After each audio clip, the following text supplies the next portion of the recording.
And welcome back to the hottest marriage show on this side of the planet. This is John D. and Kanika, a.k.a. Oh, doing too much. I was over here vibing. And welcome back to the hottest marriage show again. How are you doing? I'm doing well. That's good. Why are you doing well? Well, I just feel like I have you know what? Part of it might be I feel like we've turned the corner in the weather. I'm very much so my mood can be impacted a lot by the weather. And so it's starting to pick up. It's getting warmer. It's not warm, but it's getting warmer and the sun is out. And I kind of feel like to be transparent, I felt like the last few weeks I've been spiraling, like constantly overwhelmed by this, that, and the other. And now I'm feeling like everything, you know how your desk at work can look messy because you got so many things going on, and finally you're able to put this envelope here and take these pens and put them up here. Everything starts to feel like I can see everything that's going on the desktop. That's where I am right now. Gotcha. So it's cool. What about you? I'm good. I ended the week off on a sour note. But you know, one thing I can say is that even though the days I have that could be tough at school, they don't come home. Yeah, true. And I feel really good about that because I unconsciously know how to do that now. Like it's not like I need time to I'm at home where I'm my happy place. And I didn't realize that until just now that I could turn it off. But while I was at work, I do recall feeling like I was exhausted. Like to be a really good teacher, it's really tiring. And I felt like I've cheated so many kids in the past because for whatever reasons. But now I feel like there's no way I could have lasted 20 years at the rate that I'm going this last few months of the school year. Oh, really? Yeah, no. Because I don't know how I would have been able to balance it because I guess I'm so young in trying to control my own emotions, let alone trying to figure out 100 kids' emotions going all at the same time. But now I have like that patience, but I don't know if I would have been able to adjust. I can see how a really good teacher could get burnt out if they do not know how to control their emotions from the interference of children's mouths. But overall, I like where I am as a teacher today.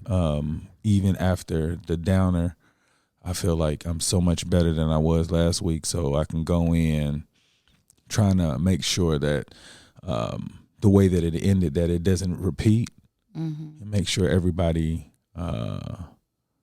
learns their lesson. In the last episode, I was telling you about the kid that said, "Shut the F up."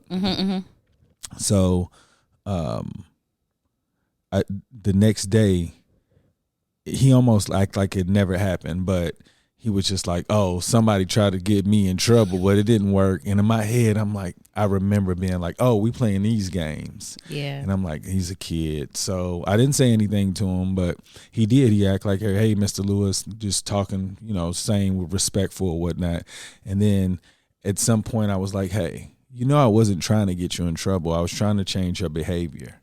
Like, I need you to know that I know we have this relationship, but it hurt my feelings because I thought we had the relationship. So when I tell you no, that I don't have to worry about the response that could hurt my feelings. And he was like, you know what I'm saying? So I was like, it was like one of those moments where I could like let him know, like, my intent is not to get you in trouble. I'm just trying to give you everything I can. And I felt like maybe I got closer to him, but not only that, I saw other kids listening. So that, I guess me just thinking about that now just made me feel like, yeah, okay. That's good. Yeah, I'm figuring this thing out. You don't have to apologize for what you do. You explain why you did it. Yeah. Very good. For sure. But what I wanted to ask you, what I don't know what the most difficult part of being married to me was before I took on this journey. I don't know. But I would like to know what it is now. What is the most difficult part of being married to me now that, like, you look at it and like, whatever it was before, what is comparable to it now?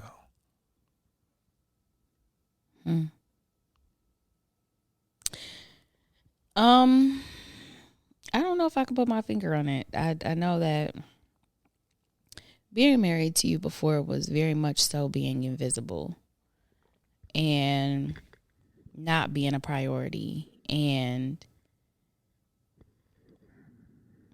now that's not the issue. I don't know. Like, at this point, what's most difficult? You know, I don't really know if there's anything, and it's not a joke. It's not. But, you know, if you're going through the gauntlet most of your life, when you come into another situation, it feels like it's skating by. It's easy. You know, it's like, even when you think about before not having all the tools that you have now when you were teaching, it definitely wasn't a cakewalk that you feel like you have in certain aspects now. So now I really can't pinpoint anything that's necessarily difficult versus before. Before, if I look back, there are a lot of things that I could say I struggled with. I can't necessarily say there's any particular thing that drives me insane now. Because I think you're very intentional now with, like, how you speak to me, or I'm going to tell y'all the truth. So last week, I got mad at John. I got mad at him, and I did not speak to him. And, you know, I said that I was going to really try to work on my turnaround time being 2 hours. He definitely gave you my 2 days. And then he sent me a text message. He said, okay, it's been 2 days now. So let's figure out why I've let you be mad by yourself for your, you know, your designated amount of time. And I think that even those kind of things is just like, maybe the most annoying thing about you right now is the fact that, like, you really are intentional with everything. So it's like, I know I said 2 hours. So when you sent me that text that said 2 days, I was like, that's true. I was supposed to have gotten over that. But I mean, you know, it fell into some other things as well. But I don't know. I guess now I can see how much you try with everything you do. So then now I feel like I have more of a responsibility to try too. I can't fall back on well, you know, this is how we do it, and I'm going to go on about my business, and he's going to go on about his business. And, you know, before, we didn't really exist like we do now. So I guess now you make me a little bit more, I have to be more accountable for how I interact with you, versus before it was kind of like I didn't have to worry about that stuff anymore. You know, that wasn't a concern with my day-to-day. So, dang, how dare you try to make me improve my way of being somehow. Yeah, I think that's pretty much it. And that sounds kind of weird to be able to say that. It seems like you should be able to say something like, you know, I really struggle with this right now.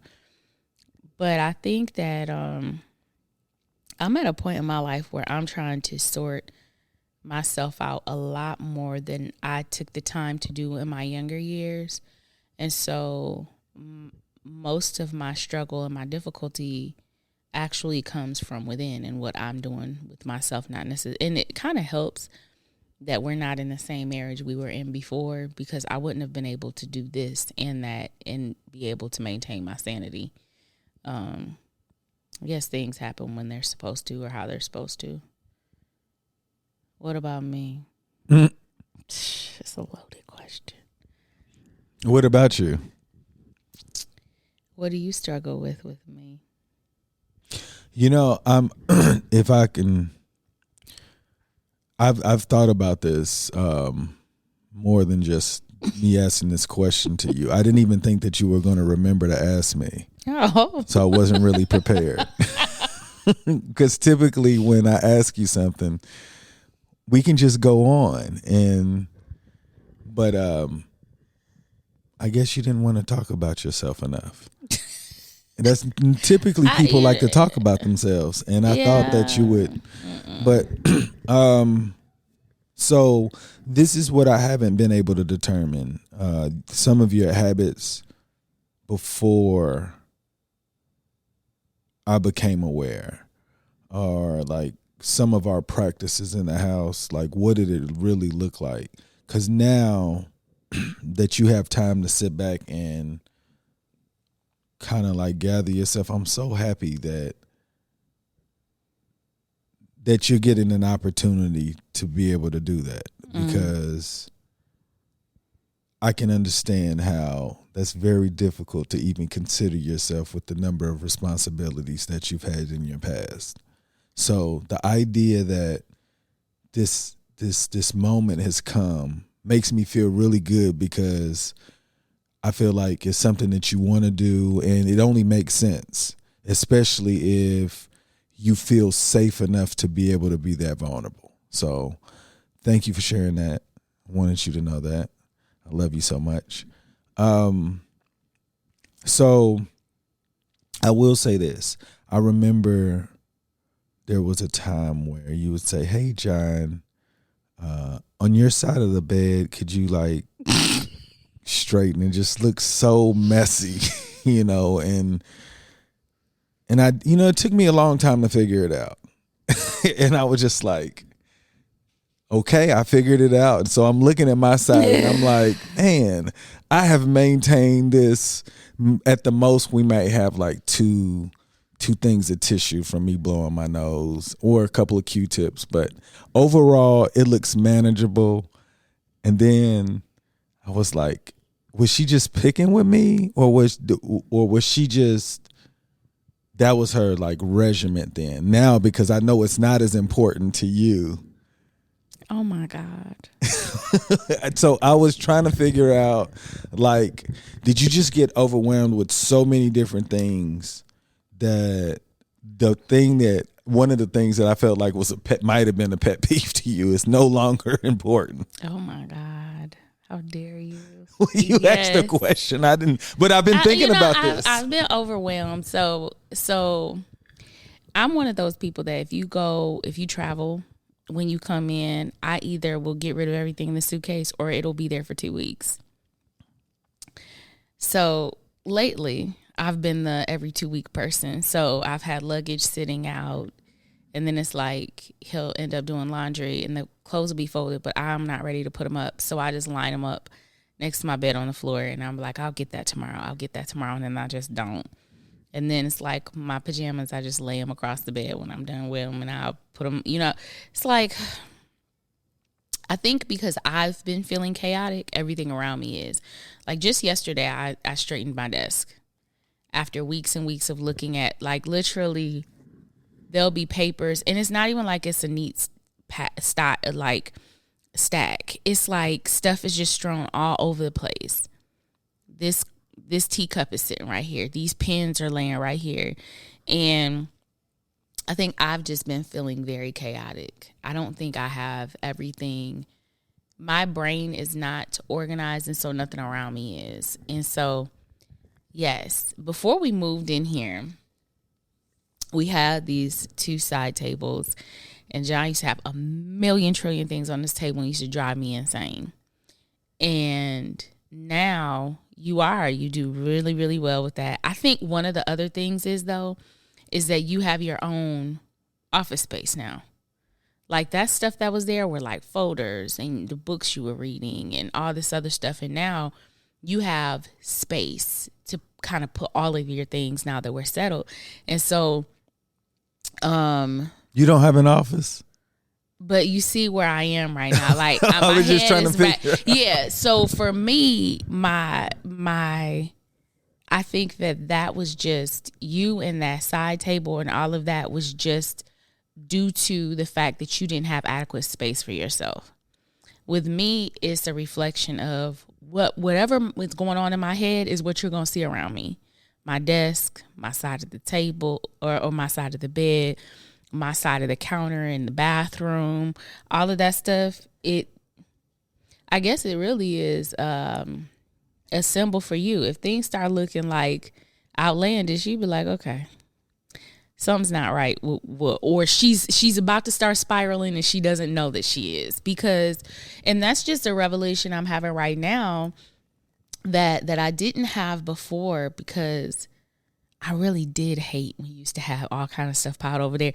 And I used to be like, why can't he just like find somewhere for this stuff? There's a shelf over here. Why won't he put these folders here? Why won't he do that? And yeah. But for me, if something's sitting around or it's looking crazy, it's because I really feel crazy. And so let me show you how crazy I feel. This is what these clothes ain't gonna match. Like, this ponytail gonna be lopsided. This desk is sad, and the side of the bed is no telling what's over there. We don't know. It's a landfill. So, yeah, I'm not really good at that right now. Yeah, I used to be like, we would have a hamper in the bathroom, but then John's socks would be somewhere, and I'd be like, why won't he just? When we were in Abu Dhabi, I'd be like, it's right there. Like, I don't get it. And then I said something to you, and you would do it. But it was like, then we moved over here. John was like, why are your socks all in the living room? Every night. And you know what's so crazy? I complained legitimately. I said, hey, I don't like your socks. And look, the very next day, the socks was still, it was just almost like we didn't have it. And then I remember it was like 2 days in a row, it was no socks. And then it was just like, I didn't say anything. And then it was just like socks would, and I was like, did she leave them here for the morning? Like, to slide them back on? No. I'm telling you, like, I've seen like just random socks, and I'm just like, I'm not picking it up, because I need her to see this sock at some point and say, that sock shouldn't be there. But if I pick it up, it's like her behavior is not. And you know what's so crazy about that is that earlier this week, so typically I wash clothes, right? So I didn't wash clothes the week before, but it was the same amount. But for some reason, she wanted to wash clothes during the week on a Monday and didn't wash clothes. She just left the clothes in the washer, right? No. Look, I'm going to finish this story because I know this. Because so I'm like, oh, she's washing clothes. Okay, so this is Monday. So Tuesday come. In the laundry room, everything looks exactly the same as the day before. And I'm like, now, mind you, we're not really talking, because she kind of just put everything on break, right? So now it's Wednesday. Nothing has changed. So I went to go put the clothes in the washer into the dryer, and then no, my bad. I put the clothes in the wash from the washer into the dryer on Monday when I originally saw this. So now there's this blanket in the washer. This blanket was in this washer for 3 days, and I was like, you said you weren't going to do anything. And I come in here, and you're watching television, eating popcorn, just laughing. I was like, okay, she's happy, so I'm going to leave her alone, and I'm going to just go wash these clothes. So that's when I finished washing the clothes. So don't say you did anything outside of that. No, I'm going to tell you this, though. You know the one that was sitting by the door, the full hamper that was sitting by the door, it had already been washed and dried. Oh, so I washed them twice. Yes. But see, but I did have to wash the blanket. I ran the blanket twice. So then you must have ran it a third time. Because I was like, oh, I left the blanket in the wash. Let me go run it again. And then I ran it again, and then I forgot to go get it. And then when I saw you back there doing laundry, I was like, oh, he's going to run that. You started on Monday. I know, but I got one whole load done. Oh my God. Well, actually, I got two, because I got one into the dryer to get the so I was almost there. But I wasn't speaking to you, so I couldn't tell you that. And I wasn't going to either. And look, you know what's so crazy about her not speaking to me? It was so childish. It was. Because I didn't even know what I was doing. Oh, it was I was mad. But But that's what I'm saying. I don't think it's fair. Like, you see how she's laughing at me? I'm going to kill this dog so Peter can be out here. Anyways. But yeah, like, so I'll say this. I'm happy that we can laugh at it. But sometimes during those moments, I'm like, what is she thinking? Like, why do we need to feel this way? I don't want to feel this way. Because that's who I am. And I'll say this: I didn't take you to work with me either, so I was able to separate the two. But that's probably why I was so tired, because I'm not getting the proper rest at home because people want to act like they don't want to speak.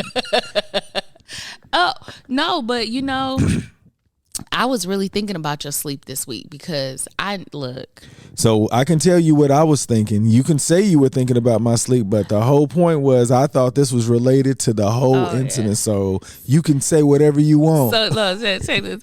So this last weekend, I must have been snoring as loud as possible because John, not only, he said usually he can like make a noise or like clear his throat or push me and then I'll stop. Man, when I say that man yelled my name, I was like, what? And I was like, oh, I was snoring really bad. So yeah, I was beefed out earlier this week, but I was sleeping out here because John get his sleep. It's so sad. Like, he goes to bed early, but to say he gets a full 8 hours is like, I don't really, I cheer him on when he does make it to his alarm. But I have gained a lot of weight, and I know it's really, really impacted my sleep, the quality of my own sleep, but impacting your sleep as well. So we weren't speaking, so I couldn't really assess whether or not it was helping you. But later on, when we started speaking, I was like, so how's your sleep? And you're like, it's whatever. And I'm sitting here thinking, being in the other room, like sleeping outside, maybe it was helping you, but it wasn't. It wasn't, because I'm thinking that you're out here sleeping because of other reasons. So mentally, I'm not even in the same place to be able to appreciate sleeping by myself because I'm sleeping by myself and don't even know why I'm sleeping by myself. Maybe she's like, I'm doing this experiment to see if you sleep better. So then I'm like, oh, okay. I ain't speaking. We ain't speaking. So that experiment didn't work. Yeah. I do appreciate the thought though. When I think about it, I definitely wake up less without me in there. Yeah. Well, if I'm saying, I know that I don't have to tell you to like say your name or something, but I'm not gonna lie. I told you, I thought you were in the bed. Look, it was a mound of laundry. This just lets you know how much weight I've gained.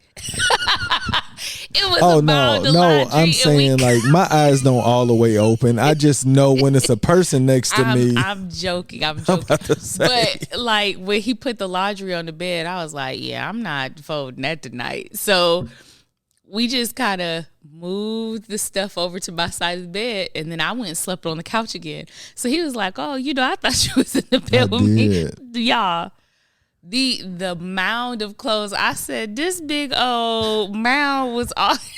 You so silly. Yeah, I haven't gained that much weight, but come on. Yeah, that was funny to me though. But it's cool. It's cool. So I take it that you say that you really don't have anything in comparison to what made it so difficult before. No, I think that because you really are like trying to address everything, you're very, very much more attentive to you and I. It makes it difficult for there to be misunderstandings or problems or like, oh, that gets on my nerves. I just don't. And it's not to say that there aren't times where I'm feeling like that. It's just, it doesn't stand out enough for me to be able to say, like before it used to be whenever other people were around or we went somewhere, I didn't necessarily know what you were going to say or what you were going to do. And if it was going to involve me or something about me, or, you know, it was really unpredictable. And sometimes it's like I didn't exist there. And other times it was like, let me include Kanika in my story. And then it's something that I don't want to discuss. And so then I'm like embarrassed. So I never really knew what to expect, whether at home or with other people. And it felt really unnerving. And usually something around those things would end up being why I would be upset with you before. It would be something around you speaking about me or ignoring me. It's like I want my husband to pay attention to me, but I almost want him to not pay attention to me. So then, you know, I'm very private, but you're not. And so when you share things, I'm like, that's not something I feel like is appropriate to share. And there was never a soft balance in there. Yeah. It was either so that unpredictability, that going into spaces and not really knowing how I'm going to end up coming out, that was probably the scariest part of you and I. Because it's where I felt most exposed. I didn't know, you know, but, you know, there were other things, but I think that stuck out to me the most over the entire course of who we are or who we've been. And it's really not a concern anymore. I feel like you're no longer looking at the world as you're the main character and the rest of the, like, you actually look to try to figure out other people's feelings, just like how you were talking about with your students. Like, you are trying to be aware of how that intent versus impact thing has really, really come around with you now. And so it's a safer space. So for somebody who's more private, and that being my scariest part with you is whether or not I'm exposed or not, that going away, it makes everything else seem kind of small. So, yeah, that's good. That makes me feel, you know, like I'm on the right path. Yeah. You know, so thank you for sharing that. Anybody you want to give a shout out before we get out of here? So yes, there is one person I want to give a shout out to. One of my very best friends is being honored this week, and I want to give a shout out to her. Miss Manning is an amazing educator and leader in the Oakland area, and they're recognizing her as an impact warrior through the Golden State Warriors organization. Oh, really? Yeah. So that honor is coming up soon. And for the whole idea of impact and intent, I guess that's really important to bring it back around to her, because she taught me that. You kind of have an idea of it when you were growing up. Well, that's not what I meant. Well, that's what happened. But she like put the concept together for me a few years ago, and she was like, you know, we need to understand. I understand the intent, but Kanika, what was the impact? And it really made me pay attention more to what's going on around me. And even in conversations you and I have had, like, and even when she talks to me about her students and what she's trying to teach them, that is constantly in there. I really, really admire her, and I look forward to seeing this honor being doled out to her, because she deserves it. She works really hard, and not everybody can always appreciate how you deliver when you're trying to make things happen. But when you make those things happen and they're amazing, you're turning things around, and people, when they recognize you on a large scale, you deserve it all. Yeah. So I'm really proud of her. Yeah, shout out to you. What's her name again? Michaela Manning. Michaela Manning? Yes. Shout out to her. I didn't know if you wanted that in. I was like, My bad. Yeah, I said Miss Manning, I guess. Oh yeah, I definitely didn't. That did not cross my mind. Congratulations. Yes. And shout out to these dogs who, yeah, shout out to all married people who are working to find that beautiful place where you can appreciate the company of the person you decided to do it with. And my emotional support dogs. Yes. And those too. Yeah, I'm still learning to be a better dog owner.